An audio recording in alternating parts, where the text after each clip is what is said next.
나사로와 마르다 그리고 마리아는 남매지간입니다. 예수님께서는 나사로가 죽었을 때에 친히 오셔서 나사로를 살려주셨습니다. 이로 보건대 나사로의 가족은 예수님의 특별한 사랑을 받았고 그들 역시 예수님을 지극히 사랑했습니다. 나사로의 가정은 부모가 없는 일종의 결손 가정입니다. 이런 가정이 그 시대에 어떻게 살아갔을까 생각해 보게 되면 아마도 경제적으로 어렵게 살았을 것이라고 추측이 됩니다. 그런데 가장의 역할을 하던 나사로가 병으로 죽었기 때문에 얼마나 큰 비극이 이 가정에 닥친 것입니까? 모진 고난과 풍파가 몰아닥친 것입니다. 그런데 고난이 고난으로만 끝났다면 성경에 기록될 이유가 없었을 것입니다. 그러면 왜 이 사건이 성경에 기록된 것입니까? 이 사건이 성경에 기록된 가장 중요한 이유는 예수님께서 개입해 주셨기 때문입니다. 예수님께서 고난당한 가정을 찾아와 주시고 은혜를 베풀어 주셨기 때문입니다. 이것을 다른 말로 하면 우리의 삶에 시련과 고난이 다가온다고 할지라도 예수님의 은혜가 부어지면 그 의미가 달라지게 됩니다. 고난과 시련까지라도 복이 될 수 있습니다. 예수님께서 함께 하신다면 그런 일이 가능합니다. 그런데 문제는 내가 예수님께서 함께 하실 만한 사람이 되었느냐 하는 것입니다. 이것이 오늘 본문이 우리에게 주는 질문이기도 합니다. 예수님께서 나사로의 집에 오셨습니다. 왜 오셨을까요? 아마도 나사로를 살려주셨기 때문에 그 은혜에 감사해서 예수님을 초대했을 것입니다. 2절에 보게 되면 예수를 위하여 잔치할세 이렇게 말하면서 이 잔치의 목적이 무엇인지를 분명히 말해주고 있습니다. 그런데 이 잔치에서 두 가지 특별한 일이 일어났습니다. 하나는 마리아가 예수님을 위하여 향유 옥합을 깨뜨린 일이고 다른 하나는 가룟 유다가 이 일을 비난한 것입니다. 실제로 마리아가 순전한 나드 한 근의 향유 옥합을 깨뜨린 행동, 이것은 파격적인 행동이었습니다. 향유의 값도 그렇거니와 사용 목적도 그러했습니다. 성경은 그 값이 무려 300데나리온이라 이렇게 말씀하고 있는데 300데나리온은 노동자의 1년 품삯입니다.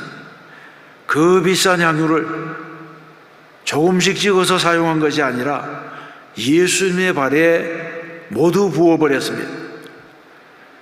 요즘 화폐 가치로도 1,500만 원에 해당하는 향유를 예수님의 발에 한꺼번에 부어버린 것입니다. 그러면 이 사건이 주는 교훈이 무엇입니까? 우리도 마리아처럼 헌신하자, 그런 것입니까? 물론 그렇기도 합니다마는 실제로 이렇게 헌신한 사람은 많이 찾아볼 수가 어렵습니다. 헌신은 돈이 있다고 하는 것이 아니고 기회가 왔다고 되는 것이 아니기 때문입니다. 그러면 이 헌신은 우리에게 무엇을 교훈하고 있습니까? 첫 번째로 살펴볼 것은 마리아가 부은 향유는 헌신의 꽃이자 열매라고 하는 것입니다. 향유가 헌신의 꽃이자 열매라면 그 헌신을 가능하게 한 뿌리는 무엇입니까? 많은 사람들이 나무의 줄기와 열매를 보면서도 뿌리는 보지 못합니다. 예레미야 17장에서는 그는 물가에 심어진 나무가 그 뿌리를 강변에 뻗치고 더위가 올지라도 두려우지 아니하며 그 잎이 청청하며 가무는 해에도 걱정이 없고 결실이 그치지 아니함 같으리라. 이렇게 말씀합니다. 이 말씀은 하나님 곁에 머무는 자, 주님과 함께 동행하는 사람은 그가 어디에 있든지 청청하며 결실이 그치지 아니하는 나무 같다고 하는 것입니다. 다시 말해서 눈에 보이는 청청한 잎과 그 나무의 열매는 뿌리가 강변에 뻗친 결과라고 말씀하고 있습니다. 그러면 마리아의 헌신의 뿌리는 무엇입니까? 마리아의 헌신의 뿌리는 한마디로 은혜입니다.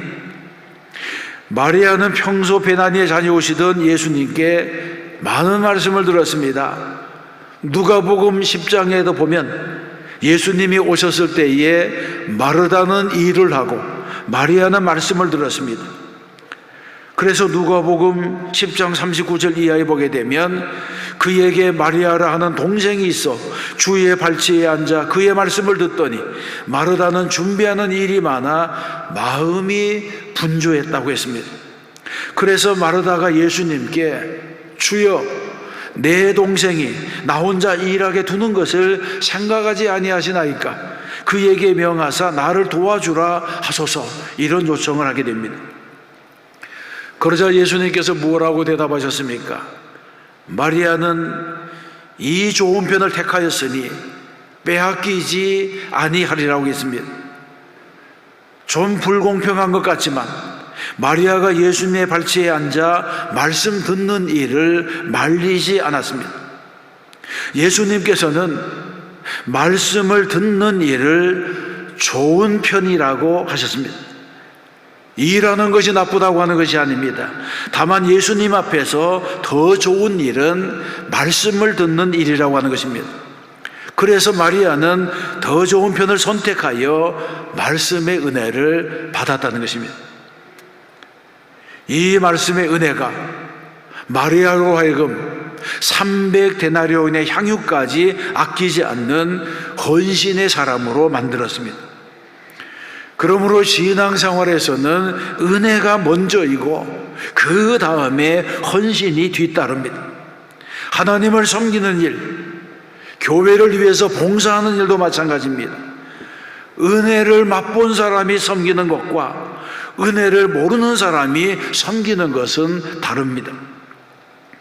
예를 들면 은혜를 경험하지 않은 사람은 모든 것이 지나치다고 생각합니다. 은혜를 모르는 사람은 다른 사람이 기도하는 것을 보아도 저 사람은 지나치게 기도한다, 그렇게 생각하고, 다른 사람의 열심을 보고는 저 사람은 지나치게 열심을 내는구나, 이런 생각을 합니다. 다른 사람이 헌금을 하는 것을 보아도 저 사람은 지나치게 헌금을 하는구나 생각합니다. 은혜를 모르는 사람은 모든 것이 아까워 보이고 모든 것이 지나쳐 보이고 문제가 있어 보입니다. 자기가 안 하는 것은 제쳐두고서라도 다른 사람이 하는 것조차도 문제가 있어 보입니다. 이것은 바로 은혜를 모르기 때문에 그런 것입니다. 그러나 하나님께서 크게 사용하신 사람들은 모두가 은혜를 체험한 사람들입니다. 은혜가 충만한 사람은 헌신을 합니다. 그러나 은혜를 체험하지 못한 사람은 헌신하지 못합니다. 혹시 수고할지는 모르지만 헌신은 하지 못합니다. 수고와 헌신은 다릅니다. 교회에는 마르다 같은 사람도 필요하고 마리아 같은 사람도 필요합니다. 그런데 성경을 자세히 묵상해 보게 되면 마르다는 수고를 했지만 마리아는 헌신을 했습니다. 본문에서도 마르다는 예수님께서 오셨을 때에 음식을 준비하는 일에 분주했습니다. 2절에 보게 되면 거기서 예수를 위하여 잔치할세 마르다는 일을 하고, 이렇게 말씀합니다. 언제나 그랬습니다. 누가복음 10장에서도 마르다는 역시 부엌에 있었습니다. 그러면 예수님께서 돌아가신 이후에 마르다는 무엇이라고 말했겠습니까? 오늘 주님의 말씀에 은혜가 있었다, 이런 말을 했을까요? 아니면 오늘 주님이 음식을 맛있게 잘 주셨다, 이런 말을 했을까요? 사람은 누구나 자신이 했던 수고를 기억합니다. 간혹 교회에서도 봉사에 열심을 내느라고 예배를 소홀히 하는 사람이 있습니다. 예배는 건성으로 드리고 여기저기에서 봉사하는 사람이 있습니다. 그런데 신앙생활을 할 때에 은혜가 앞서지 아니하고 수고가 앞서게 되면 자랑하게 됩니다. 내가 교회에서 어떤 봉사를 했고, 교회를 위해서 얼마나 수고를 했고, 얼마나 헌신을 했고, 이런 자랑들을 말하게 됩니다. 내가 수고했기 때문에 내가 수고한 것을 자랑으로 삼고 다른 사람이 내 수고를 알아주기를 기대합니다. 그러나 이렇게 신앙생활을 하게 되면 결국에는 실족하게 됩니다. 내 수고를 알아주지 아니하면 섭섭해져서 낙심하게 됩니다. 그러므로 수고보다도 중요한 것은 은혜를 받는 일입니다. 먼저 은혜를 받아야 됩니다. 우리는 먼저 은혜를 받고 그 다음에 일을 해야 합니다. 예배를 먼저 드리고 예배를 통해 받은 그 은혜로 일을 해야 됩니다. 예배에 승리한 사람이야말로 진정한 헌신자가 될 수 있습니다. 교회는 열심만으로 되는 것이 아닙니다. 열심이 필요 없다고 하는 말이 아니라 은혜가 더 중요합니다. 은혜가 먼저입니다. 은혜가 어디로부터 옵니까? 은혜는 예배로부터 옵니다. 하나님의 말씀으로부터 옵니다. 마리아는 마르다가 일을 할 때에 예수님의 발 아래 앉아 말씀을 경청했습니다. 그래서 마르다의 불평을 들었기도 했지만 말씀을 통해서 은혜를 받자 결정적인 순간에 300데나리온의 향유옥합을 깨뜨려 예수님의 발에 붓는 헌신을 한 것입니다. 그리고 예수님으로부터는 내 장례를 미리 준비했다, 이런 칭찬을 받았고, 온 천하에 어디서든지 복음이 전파되는 곳에는 이 여자가 행한 일도 말하여 그를 기억하리라고 하는 축복의 말씀을 들었습니다. 여러분도 은혜를 사모하는 분들이 되시기를 바랍니다. 은혜를 사모해서 은혜를 받으면 무슨 일을 하더라도 기쁨으로 할 수가 있습니다. 자원함으로 할 수가 있습니다. 이 일한 이후에 칭찬이 없어도 섭섭하지 않습니다. 왜냐하면 내 안에 이미 은혜가 충만하기 때문입니다. 이런 사람은 똑같은 시험을 당해도 시험을 이기는 사람이 됩니다. 은혜 받아야지 변화되고, 은혜를 받아야지 기쁨 가운데 헌신의 자리로 나아가게 됩니다. 그러므로 우리는 은혜를 사모해야 하는 것입니다. 두 번째로 생각할 것은, 은혜를 받지 못한 사람은 다른 사람을 비난합니다. 가룟 유다가 바로 그 모델입니다. 5절에 보게 되면 마리아의 헌신을 가룟 유다가 비난했습니다. 이 향후를 어찌하여 300데나리온에 팔아 가난한 자들에게 주지 아니하였느냐, 이런 비난을 했습니다. 여러분, 이 세상에는 예수님께 좋은 것을 드려도 비난하는 사람이 있습니다. 예수님께서 하신 일조차 비난을 받았습니다. 그러므로 우리도 주의 일을 할 때에 내가 하는 일을 모든 사람이 좋아하고 모든 사람이 인정해주고 모든 사람이 칭찬해 줄 것이라고 기대해서는 안 됩니다. 세상에는 곳곳에 가룟 유다와 같은 자들이 있습니다. 자기 의를 드러내려고 다른 사람을 비난하는 자들입니다. 성경에서는 가룟 유다를 이렇게 말하면 가난한 자들을 생각함이 아니요 그는 도둑이라 돈괴를 맞고 거기 넣는 것을 훔쳐감이라고 정죄했습니다. 그러므로 우리는 주의 일을 할 때에 언제나 바울처럼 나를 판단하시는 이시는 주신이라, 이런 자세를 가져야 하는 것입니다. 여러분, 헌신이 무엇입니까? 헌신이란 일종의 낭비입니다. 자기 희생입니다. 바울은 디모데후서 4장에서 자기 생애 목표를 전제와 같이 부어지는 것이라고 했습니다.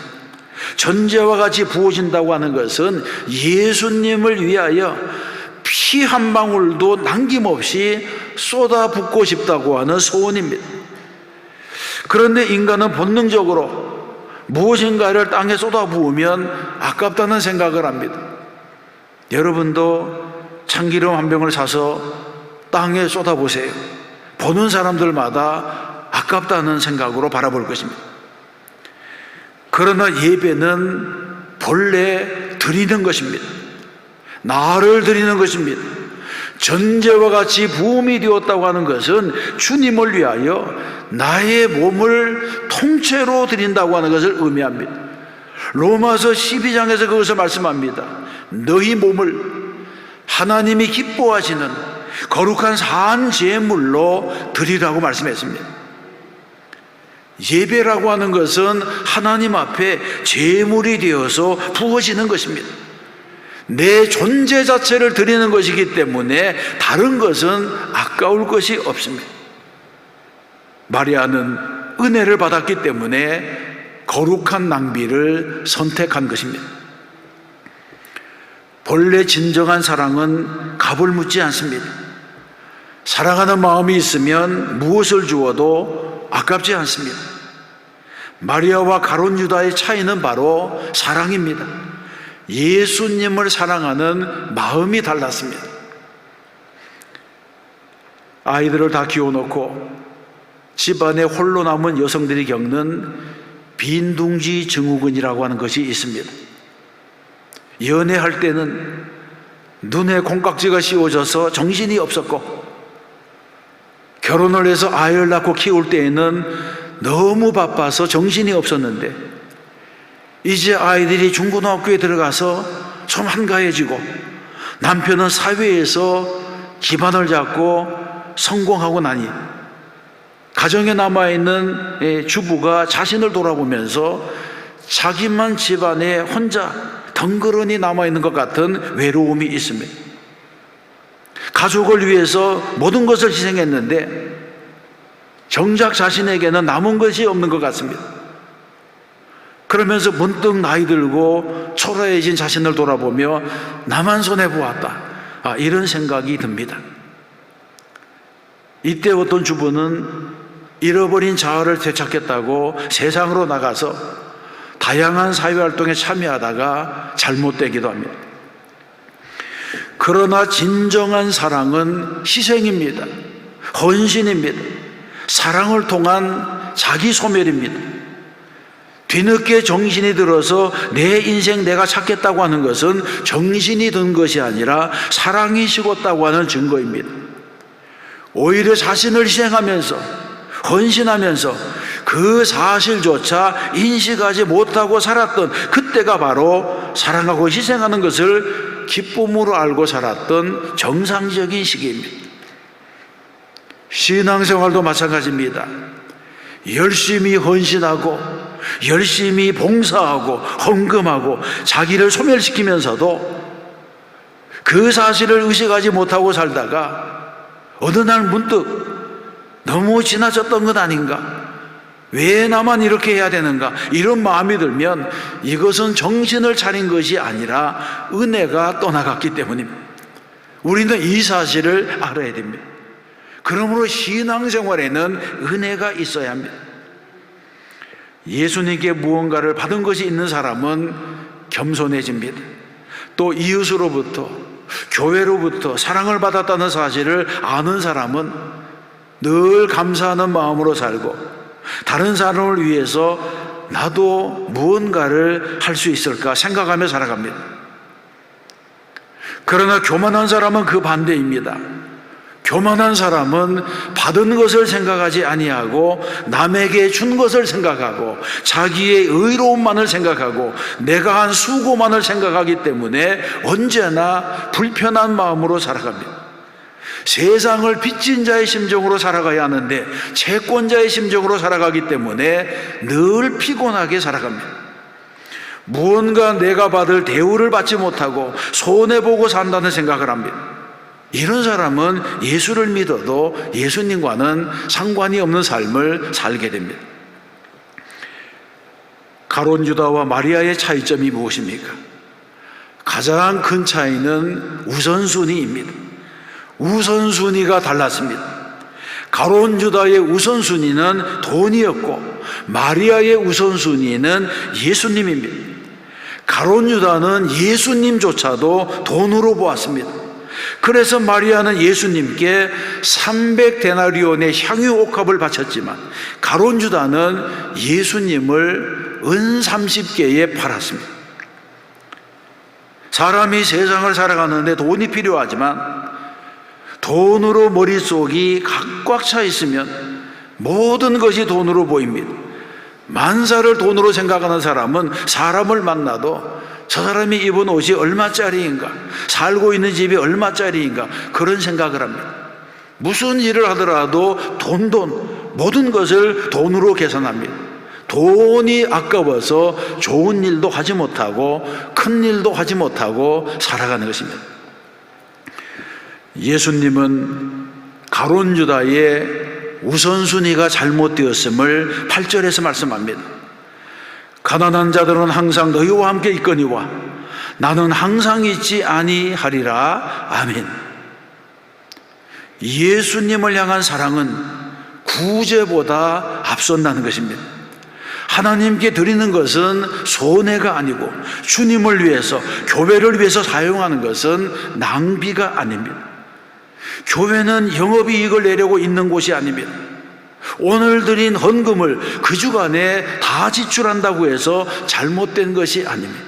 교회의 문제는 오히려 재정을 사용하지 않고 쌓아둘 때에 생기는 것입니다. 신앙생활에 있어서는 하나님 사랑이 먼저요, 그 다음이 이웃 사랑입니다. 이 사실을 기억해야 됩니다. 우리는 주님을 위하여 사용하는 것을 아깝게 생각해서는 안 됩니다. 주님의 몸된 교회를 위해서 사용하는 것도 아깝게 생각해서는 안 됩니다. 항상 주님이 먼저입니다. 사랑하면 낭비가 따르는 것입니다. 사랑은 논리적으로, 합리적으로만 계산할 수가 없습니다. 주님을 위한 낭비, 교회를 위한 낭비, 사명을 위한 낭비는 거룩한 낭비가 됩니다. 사랑하는 성도 여러분, 은혜를 받은 사람은 어디에서나 향기를 나타냅니다. 그리스도의 냄새를 풍깁니다. 어떤 분이 알코올 중독으로 회사에서 쫓겨나고 가정에서 버림받고 노숙자가 되었습니다. 그런데 이 사람이 기독교 재활시설에 들어가서 알코올 중독을 치료받고 예수 믿고 거듭나서 새 사람이 되었습니다. 그 후 이 사람은 그 존재 자체가 말없는 전도가 되었습니다.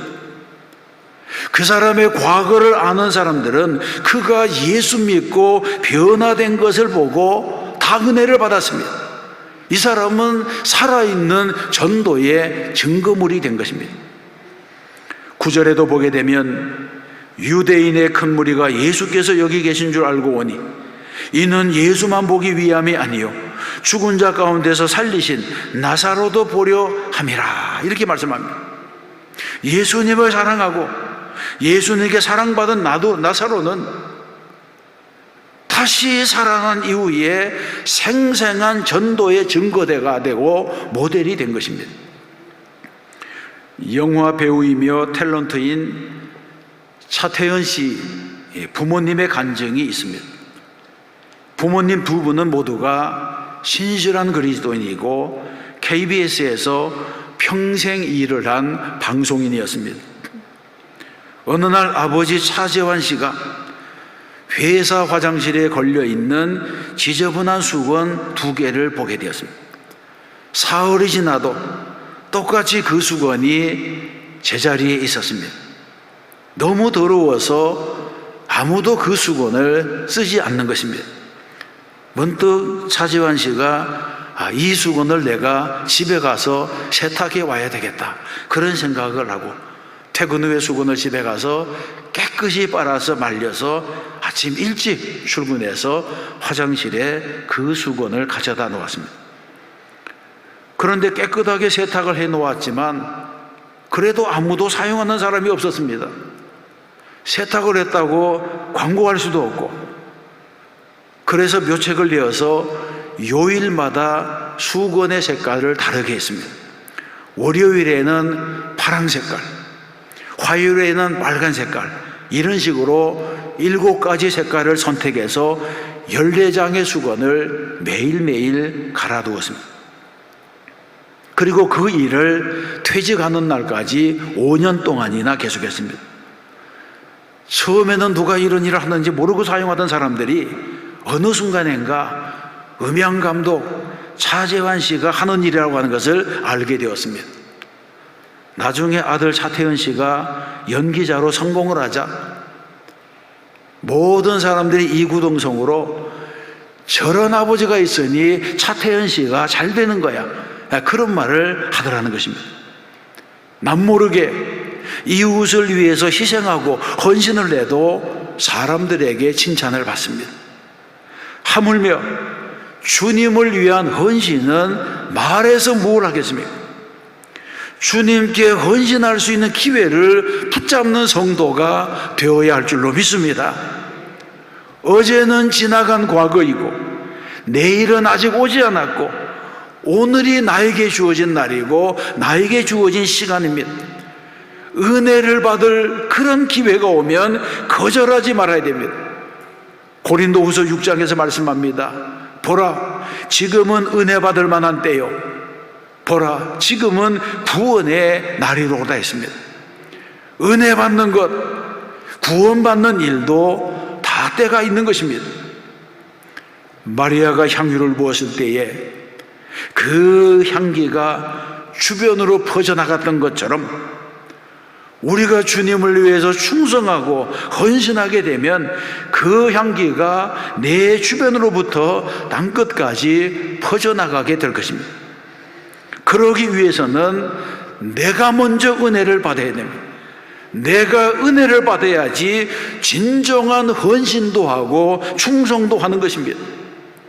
은혜가 뿌리가 되고 충성과 헌신은 그 열매가 됩니다.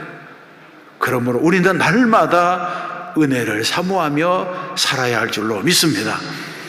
또 한 주간 믿음으로 살고 말씀대로 살아 승리하는 저와 여러분 되시기를 주님의 이름으로 축원합니다.